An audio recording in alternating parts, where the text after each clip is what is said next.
Safety Télévision, la chaîne de la proximité. Mesdames et messieurs, bon après-midi et bienvenue dans votre émission que vous aimez tant, vous aimez beaucoup à la maison.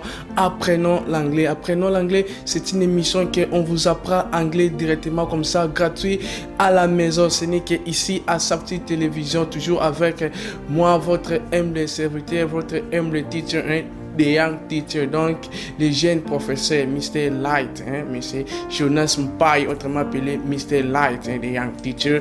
I'm there with you. Voilà, thank you very much. Avec que non, awane sika anglophone tout va se retrouver. Voilà, amoureux anglais. Donc les amoureux d'anglais, les anglophones se retrouvent ici, à notre émission Apprenons l'anglais. Il faut pas oublier, c'est chaque dimanche, à partir déjà de 15h30, vous allez nous voir, nous sommes là pour vous apprendre l'anglais. Voilà, je crois que non, on continue toujours avec nos leçons préliminaires, et aujourd'hui, nous allons voir comme ça, nous allons vous apprendre happiness qui veut dire bonheur, On va essayer quand même de voir comment dire je suis content de te voir, heureux d'être avec toi, c'est gentil de te voir aujourd'hui, c'est clair. Et les réactions aussi, comment aussi on peut réagir, tout ça nous allons voir ça aujourd'hui avec vous. Je suis que vous êtes là, vous êtes nombreux de voir vos postes télévisés en train de suivre votre émission. Et si vous êtes déjà prêts, if you are ready, let's go. Yeah, thank you very much. We got happiness. On a happiness qui veut dire bonheur. Happiness, ça veut dire bonheur. Bonheur en anglais, c'est happiness. Tu peux dire à quelqu'un, so you know you are my happiness. Tu es mon bonheur. Là, je me souviens d'une chanson de Peace Square Flavio, chanson qui n'a pas un titre, mais regarde ça, you're my joy, you're my happiness. Voilà, you're my joy and you're my happiness. Lorsque je te dis you are my happiness, qui veut dire tu es vraiment comme ça mon bonheur. Voilà, happiness qui veut dire bonheur. Maintenant, on va voir le bonheur, comment dire à quelqu'un je suis heureux, je suis content de te voir. On commence comme ça avec notre première phrase. On a I'm happy to meet you. I'm happy to meet you. Vous pouvez prononcer happy ou bien happy. Voilà, I'm happy to meet you. On a la présence de happy ou bien happy. Happy, c'est un adjectif qui veut dire en français heureux ou bien heureuse, ou soit content. Heureux ou bien heureuse ou bien content. En anglais, c'est happy. Maintenant, lorsqu'on a I'm happy qui veut dire suis heureuse, bien suis content. Parce que am c'est la forme courte de I am qui veut dire je suis, et am qui est suis. Lorsque je dis I'm happy, je veux dire suis heureux bien heureuse. I'm happy to meet you. On a la présence du verbe to meet, comme on a écrit là-bas, on a to meet. To meet, c'est le verbe rencontrer. C'est le verbe rencontrer, donc kokutana. Kokutana, le mot en anglais c'est to meet. Lorsque la phrase me dit I'm happy to meet you, il veut dire je suis très heureux, très content, je suis très heureux, très content de te rencontrer, bien de vous rencontrer, ou soit aussi ça peut aussi être comme de vous voir. C'est clair, donc en français on aura tant de significations. La français veut le bélamon en français. C'est clair, en anglais c'est I'm happy to meet you. Voilà. Et la deuxième phrase, on a I'm certified. Ça peut être prononcé certified ou bien certified. Lorsque je le prononce certified, c'est en anglais américain. Parce qu'en anglais américain, lorsque le T se trouve entre deux sons voyelles, souvent le T là est prononcé comme T ou bien R. C'est pour ça que je dis certified. Tandis qu'en anglais britannique, c'est certified. Je dis certified. Certified, c'est un adjectif qui veut dire satisfait. Satisfait en anglais, c'est certified. Ça vient du verbe to certify. To certify, c'est le verbe. C'est clair, le passé, c'est certified. Même si comme adjectif aussi, c'est certified. Certified, qui veut dire satisfait. Maintenant, lorsqu'on a I'm certified to gather you. I'm certified to gather you, qui veut dire je suis satisfait, je suis vraiment satisfait de vous réunir. Tandis que to gather, c'est le verbe réunir bien, rassembler, c'est clair, réunir. Donc, on va dire Kosangisa, réunir bien, c'est réunir. En anglais, c'est together. C'est différent avec together. Together qui veut dire ensemble. Together, ça veut dire ensemble. Comme peut-être on est ensemble, en anglais, je dirais we are together. On est ensemble. Mais ça, je parle de together. Together, c'est un verbe qui veut dire verbe réunir bien, ensemble bien, c'est réunir. Voilà, on a I'm satisfied to gather, qui veut dire je suis très content, hein, je suis vraiment satisfait de vous réunir,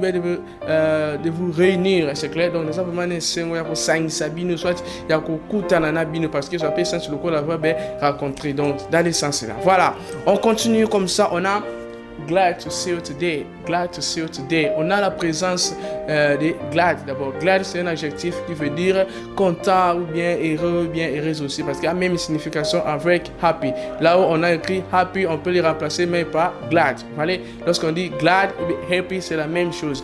J'ai dit glad to see you today. On a la présence du verbe to see. To see, c'est verbe voir. To see, c'est verbe voir pour moi. Mais lorsqu'on a glad to see you today, ça veut dire juste heureux, bien content de te voir aujourd'hui. Content de te voir aujourd'hui, je dirais en anglais glad to see you today. Et la prononciation, il faut, lorsque vous parlez l'anglais comme ça, hein, il faut créer un accent, puis ça rabat vraiment sentiment au bas. Si tu prononces today, bien sûr que tu as bien prononcé today, mais il n'y a pas vraiment l'harmonie, il n'y a pas vraiment un accent vraiment bien. Pour cela, on dit today, glad to see you today, glad to see you today, qui veut dire content, bien, heureuse de te voir aujourd'hui. Voilà. Après ça, on a nice to be with you. Nice to be with you. Nice to be with you qui veut dire en français, c'est nice aussi, ça veut dire aussi gentil, bien content, bien génial. Et c'est clair, en anglais c'est nice parce que les nice en question a d'autres significations. On a vraiment expliquer bien aussi côté qu'on risque pas tous belé à temps à expliquer nice. Mais pour le moment, toi qui n'est qu'à moi ndam na ba numéro monsieur aussi qui on a beaucoup yebaka ba signification monsieur parce que en anglais on peut avoir un mot avec tant de significations. Donc en anglais c'est comme ça, on a nice, nice to be with you qui veut dire c'est gentil bien, c'est très heureux bien, content d'être avec vous, bien avec toi. Parce que lorsqu'on a you, ça peut être toi ou bien vous. Donc ça joue des rôles de première, deuxième personne du singulier, bien deuxième personne du pluriel, c'est toujours you. Hein? Lorsqu'on a nice to be with you, qui veut dire content d'être avec vous, bien avec toi. Voilà. On continue comme ça, on a it's nice to remember you. It's nice to remember you. It's nice qui veut dire c'est gentil. Hein? To remember, c'est verbe, c'est souvenir. Hein? C'est souvenir, c'est rappeler. C'est souvenir bien, c'est rappeler. Tandis que il y a aussi une grande différence entre to remember, to remind et to recall. Hein? Donc vous attendez maintenant qu'on explique du parce que dans exemple to recall d'abord c'est verbe rappeler dans quel sens peut-être on a la présence du verbe to call qui est appelé. Hein, bien téléphoner. Mais lorsqu'on a to recall, c'est verbe rappeler. Peut-être on vous a appelé, mais là je veux que je vous rappelle encore. Soit tu as bingo du sous sur notre téléphone. C'est clair. Bien la bingo du sous, ça est logo. Non, tu sais verbe to recall. Ah, so I will recall you after. Je vais te rappeler après. Tandis que to remind, lui, il est rappelé dans quel sens c'est faire penser quelqu'un. Hein, donc faire penser quelqu'un. Donc c'est là que je vais canisa. I'm going to remind you. Donc dans ça là que je vais te faire penser. Hein, donc c'est ça. Et tandis que to remember, c'est souvenir. Hein, donc on connaît ça. Donc on connaît ça. Donc c'est ça. Moi différent pour expliquer bien pour n'aller. Voilà. Maintenant lorsqu'on a it's nice to remember, ce qui veut dire juste en français, c'est gentil hein, pour les rappels. Ça peut être gentil pour les rappels, ou soit c'est gentil de me souvenir encore de toi, ou bien c'est gentil de me rappeler encore de vous. C'est clair, donc c'est ça. En français, vous avez moi, c'est bien de bosser là. En français, voilà, on continue comme ça. On a so happy to make your acquaintance. So happy to make your acquaintance. Ça, la prononciation c'est acquaintance qui veut dire connaissance. Hein? Connaissance dans le cas c'est connaissance, ce n'est pas que non, lorsqu'on parle de la connaissance de la science, hein? Ce n'est pas la connaissance de la science. Peut-être j'ai la connaissance de la langue française ou bien j'ai la connaissance de la langue anglaise. Non, ce n'est pas la connaissance de la science, c'est juste connaissance hein, comme amitié, hein? Comme la connaissance qu'on fait entre deux personnes comme ça. Beaucoup tani bosali connaissance de koyebana na mutu. En anglais, to bien anglais zalaka acquaintance qui veut dire connaissance. Tandis que connaissance là quand on parle de la science là maintenant c'est knowledge. Hein? Là c'est knowledge. Vous aurez ça après. Voilà, on a so happy to make your acquaintance qui veut dire très heureux. N'oublie pas lorsque vous voyez la présence de so là devant un adjectif, c'est juste pour augmenter l'adjectif. C'est clair. Donc sur la Bible peut-être I love you much qui veut dire je t'aime tant, je t'aime beaucoup. Maintenant lorsque je veux mettre les so là I love you so much, là ça veut dire je t'aime vraiment beaucoup. Donc je vais augmenter vraiment l'adjectif. Voilà, on a so happy to make your acquaintance, qui veut dire très heureux, mais très content de faire ta connaissance. Après avoir reçu l'âme, tout ça, il m'a lié, baniment, bon, d'être le bas. Ah, et son macasse, bien que ça connaissance. Non, c'est clair. En anglais, je dirais, so happy to make your acquaintance. Voilà, on continue pour terminer avec les happiness. On a I'm not happy to see you. Pour terminer, on a I'm not happy to see you. I'm not happy to see you qui veut dire je suis pas heureux ou bien heureuse de te voir. I'm not happy to see you. Je suis pas heureux ou bien heureuse de te voir. Voilà. Thank you. Je suis que non. On a fini avec happiness. Juste comment dire à quelqu'un je suis heureux, je suis content de te voir. Je suis que non. Vous avez compris. Et ça a vraiment ébélé. Mais l'autre toujours mon dambu. Donc on continue toujours comme ça. Maintenant on va passer maintenant. On va surtout passer sur ce qu'on appelle reactions. Maintenant, c'est reactions. Comment on peut répondre, comment on peut dire lorsqu'on te dit I'm happy to meet you, comment on peut réagir, c'est clair? Donc, passons maintenant avec reactions. Yeah, right. Thank you very much. We're back again. That's where it is. Reactions. Reactions. On va voir maintenant comment on peut réagir en anglais. Voilà, on a reactions. Reactions vient du verbe to react. To react, c'est le verbe réagir. Le verbe réagir en anglais, c'est to react. Maintenant, lorsqu'on a reaction, ça veut dire réaction. Mais là-bas, on a écrit ça au pluriel parce qu'il y a la présence des S à la fin qui veut dire reactions. Reactions qui veut dire les réactions. Les réactions, on commence directement. On a I'm happy to. Ou bien me too. On a me too. Me too. Me too, là-bas, comme on a écrit là-bas, me too, ça veut dire moi aussi. Moi aussi, en anglais, c'est me too. On te dit, I'm happy to meet you. Yeah, me too. Voilà. I'm glad to see you today. Yeah, thank you. Me too. C'est clair? Me too qui veut dire moi aussi. Après me too, on a so am I. So am I. So am I. So am I qui veut dire aussi moi aussi. So am I, ça veut dire moi aussi. Mais je l'ai aussi en anglais, c'est so am I. On dit I'm glad to see you today. Yeah, so am I. Right? Donc, c'est ça. On continue toujours. Après ça, so am I, on a the same to me. The same to me qui veut dire de même que moi. Même que moi. Parce qu'on a la présence de same. Là, same qui veut dire même. Même, c'est un adjectif. De même, en anglais, c'est the same. Lorsqu'on dit, you aussi, peut-être, so, these people are the same. C'est-à-dire, bah, tout, bah, en anglais, c'est the same. The same. Voilà, the same. The same. Voilà. Le même. En anglais, c'est the same. Mais lorsqu'on a the same to me qui veut dire le même que moi. Le même que moi, je dirais the same to me. I'm happy to meet you. Yeah. Thank you very much. The same to me. C'est clair? Donc, c'est ça. Après ça, the same to me, on a nice to meet you too. Or, on a glad to see you too. Glad to see you too. Glad to see you too qui veut dire quoi? Content de te voir aussi. Tout ça, on a deux sortes de formes, tout ça, il aura. Tout ça, la forme longue et la forme courte. Vous voyez? Avec la forme longue, on peut répéter seulement la même phrase et on met tout là à la fin. Parce que lorsqu'on met tout à la fin d'une phrase, ça veut dire que c'est aussi. Donc, au banal de la phrase, au mutalobi, au tout na souke l'exaloko nini, tu es aussi. I'm sick too. C'est clair? My name is John too. C'est clair? Donc, c'est comme ça. Donc, on va comme ça mettre seulement les tout na souka. Souvent, forme wana ezalaka mulai makasi yango mona anglophone ebele les anglophones bakataka kana yeah me too bien yeah so am I bien the same to me même tout ça on peut glad to see you too ou bien nice to make your acquaintance too. Nice to make your acquaintance too. C'est clair? Content de faire ta connaissance aussi. C'est clair? Nice to make your acquaintance too. Thank you very much. Thank you. You already know for watching us, and I think that you have understood. Right? You have understood. Et je suis sûr que non, vous avez compris la leçon d'aujourd'hui. Donc, vous avez vraiment compris la leçon d'aujourd'hui. Voilà. Et on va maintenant passer à une rubrique qui est Answer my questions. Answer my questions, ça veut dire en français, réponds mes questions. Ça, c'est une rubrique qui on répond à vos questions. Vous êtes là à la maison, vous avez des questions à poser. Notre numéro est là affiché. Le numéro est affiché. Voilà. Comme la biso, quel que soit na Facebook, WhatsApp, SMS normal, on va répondre à vos questions. Je crois qu'aujourd'hui, donc ça est fort, tous moi 5 questions, bien 4 questions pour tout évoluer pour dans le lot. Mais ce que Monique te répondre à la question dans le télé, continue toujours comme la biso après émission te répondre ou soit vous en apposez ça au compte dans le groupe Nabiso, il y a WhatsApp, il y a après non l'anglais là aussi. topé ça rappelle qu'on a un groupe de biso apprenant l'anglais. Tu nous envoies seulement SMS, comme biso SMS lobby, ajoute-moi et on va t'ajouter. Voilà, passons maintenant à notre rubrique Answer My Questions.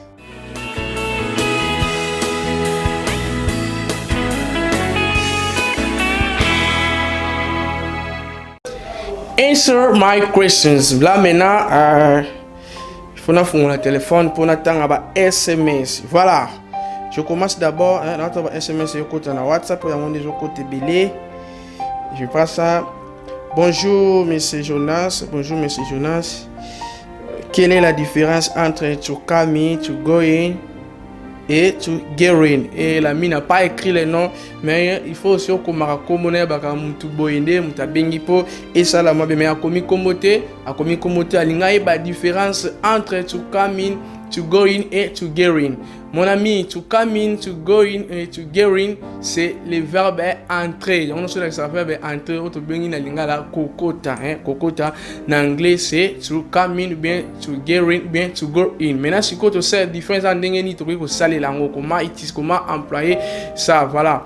On a to come in. Je commence d'abord avec to come in. To come in, on utilise ça lorsque je suis déjà à l'intérieur, que moi je suis à l'intérieur et que je veux maintenant vous inviter. Je veux maintenant vous inviter de venir là où je suis à l'intérieur. Donc, quand vous êtes dans la carte, vous bien dans la carte, ou bien vous frappez porte, nous entrer.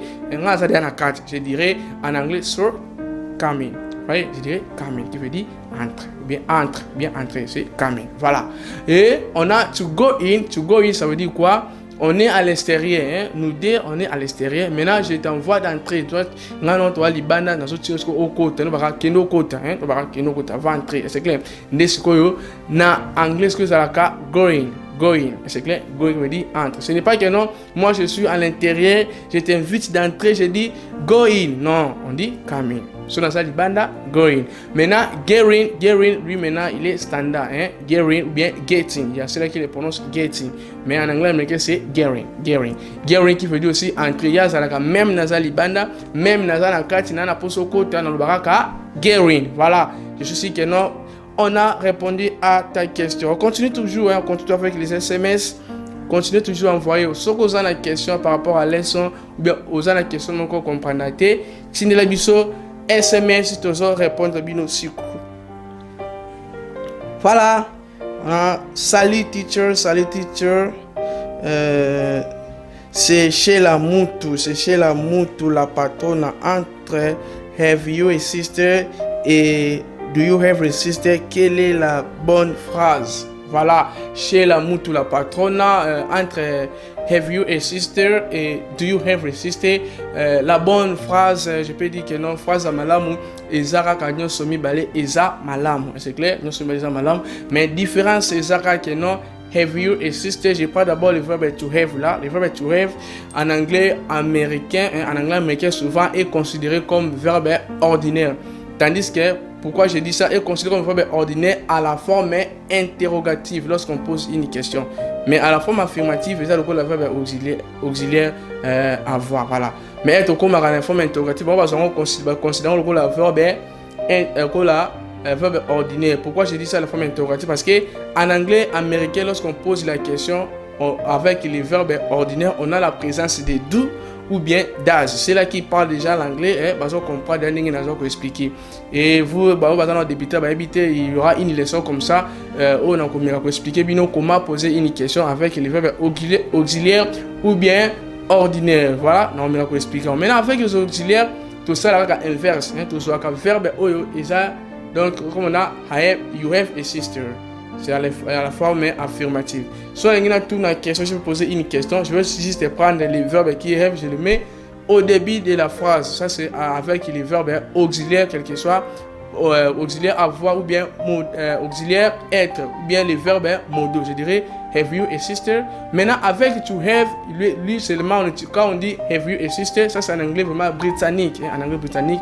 Mais en anglais américain, tout ça, do. Do et does à la troisième personne du singulier. Donc, yango basalaka do you have a sister na mutu alobi have you a sister na wa alobi do you have a sister bango to balobi eloko moko mais ezaka oyo asali style britannique oyo asali style américain. Vraiment merci beaucoup, il y aura une leçon qui parlera de ça. Ok, thank you very much. On continue toujours avec les SMS et je vois ici c'est bonjour monsieur Mpai, vous enseignez bien mais volume ya musique eza ko déranger mingi. C'est Major Bill Okankokolo. Voilà, Major Bill Okankokolo, ingénieur Maloul, hein. Ingénieur Maloul so ko diminuer biso moi volume musique wana moi mke parce que ba téléspectateurs ba lobby eza ko déranger moi makasi voilà ngezo yo kana bien te ingénieur. Tala ka ingénieur Maloul fumu. Diminuer biso voir wana moi ndambu po ba téléspectateurs bazolanda ba yoka. Sali, vous pouvez m'envoyer les conjugaisons d'anglais, j'aime ça. Ok, à combien peut comboter. J'insiste, lorsque vous envoyez les SMS comme ça, il faut beaucoup de combo na place au bengel biso pour et ça là moi bien hein pour na continuer là yo pour vous envoyer les conjugaisons là. Tu continues de là yo mais après ici tu continues parce que pour le moment c'est un peu impossible. Voilà. Thank you very much. On continue toujours avec les questions, on continue toujours à répondre à vos questions. Hello Mr. Light, is I Jessica Matembe and I like the way you teach English. I want you to come to open a center here in Brazzaville. Donc, c'est Jessica depuis Brazzaville. Salut à toi, Jessica Matembe depuis Brazzaville. Je vous avais dit que non, après confinement, Jessica Matembe, après confinement, avec notre PCA, l'honorable Betty Pichilo, donc tout est possible. Donc, après confinement, tu as Brazzaville, tu as ça, centre de formation anglais, qu'on a vraiment à Brazzaville, vous allez être patient. Mais pour le moment, en tout cas, vous pouvez supporter, biso, bon, la nabi sera chaque dimanche, chaque dimanche à 15h30 na Samti Télévision Tozawana. En tout cas vraiment je crois que non on a fini avec les questions. Voilà, thank you ba question so te répondre tes autres côté belé mais to copier ça nous ba réponse après émission soit